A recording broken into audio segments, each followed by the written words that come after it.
Bonjour à tous. Aujourd'hui, on va plonger au cœur d'un sujet qui concerne beaucoup de francophones.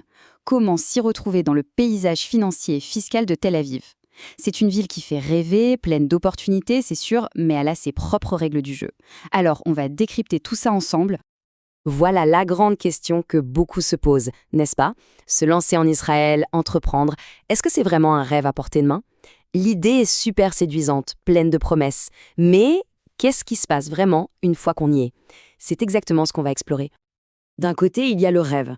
Tel Aviv, son énergie folle, l'innovation partout, des opportunités de croissance qu'on ne trouve nulle part ailleurs. Et de l'autre, eh bien, il y a la réalité, qui peut être un peu plus, disons, coriace. Une bureaucratie qui peut vite devenir un casse-tête, la barrière de la langue, bien sûr, et un système fiscal qui ressemble à une jungle quand on ne le connaît pas.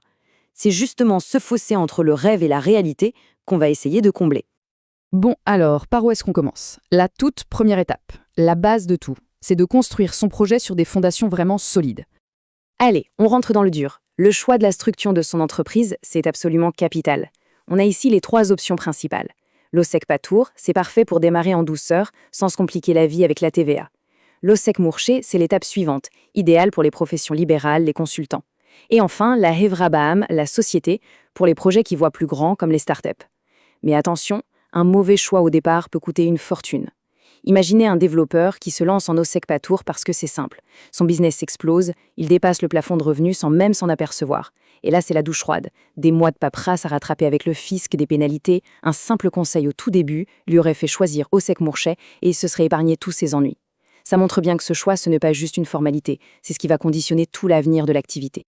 Et ce qu'il faut vraiment comprendre, c'est que le bon accompagnement, ce n'est pas juste remplir des formulaires, non, c'est une vraie réflexion stratégique, financière, pour s'assurer que l'activité démarre sainement et qu'elle est bâtie pour durer.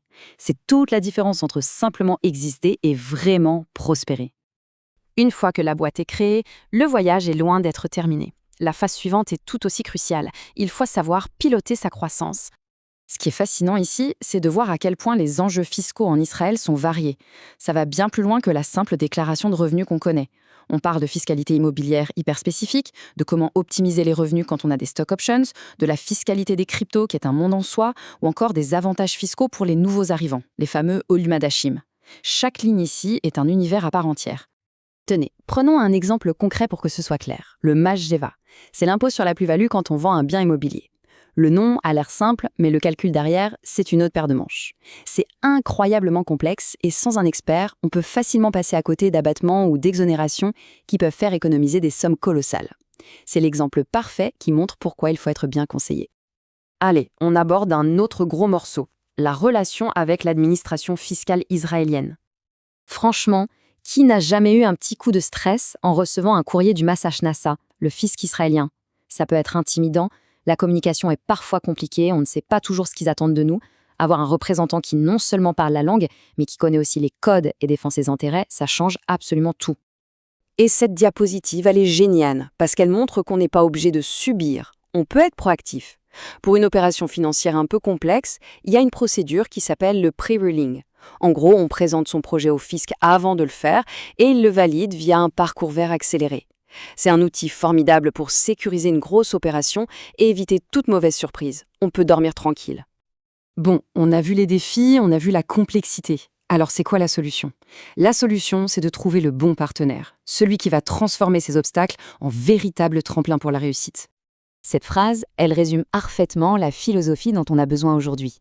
Fini la comptabilité à l'ancienne, poussiéreuse et incompréhensible. L'heure est à la simplicité, à la modernité, à l'accessibilité. C'est ça qui redonne le contrôle aux entrepreneurs. Et concrètement, ça se passe comment? C'est ultra simple en 3 petites étapes. 1. On envoie tous ces documents en ligne via un portail ou même par WhatsApp. Fini la paperasse. 2. On a accès à ces chiffres en temps réel sur un logiciel facile à utiliser. 3. On a besoin d'un conseil, on planifie une visio ou une rencontre. Le but du jeu, c'est la flexibilité et l'efficacité, point final. Donc, au final, le point crucial, c'est de choisir un partenaire qui coche toutes ces cases. Il faut quelqu'un qui est francophone, et qui donc ne parle pas seulement la langue, mais comprend la culture et le contexte. Quelqu'un qui a de l'expérience, plus de 10 ans sur le terrain, qui est passé au digital pour nous simplifier la vie, qui est accessible avec des bureaux au cœur de l'action et surtout, qui propose du sur-mesure, parce que chaque projet est une histoire unique.